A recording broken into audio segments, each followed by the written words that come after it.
Antique combs come from many countries and time periods, so learn as much as possible about your favorite style before making a decision. Some of the oldest combs originate from China and Japan. Others come from Europe during the Victorian and Edwardian eras.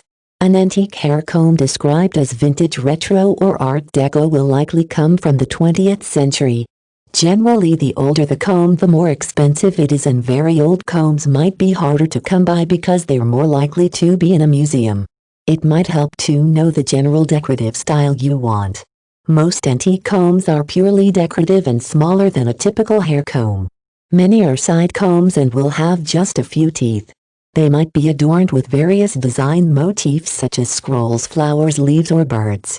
Some are embedded with gems and made of precious metals or other rare materials.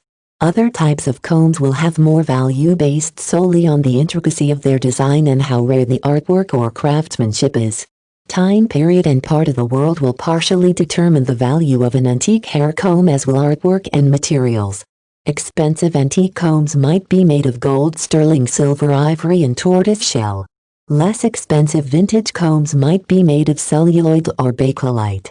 When comparison shopping, it's helpful to know the difference in value of each of these materials. To make sure you're getting the best antique hair comb for the price, ask merchants for a confirmation or certificate of authenticity. If you are preparing to spend a lot of money, ask if the comb has been appraised or if you can commission your own appraisal. Also ask questions about caring for antique hair combs, since you'll probably want to maintain the value of any comb you buy. The more research you do, the better prepared you'll be to make an informed decision.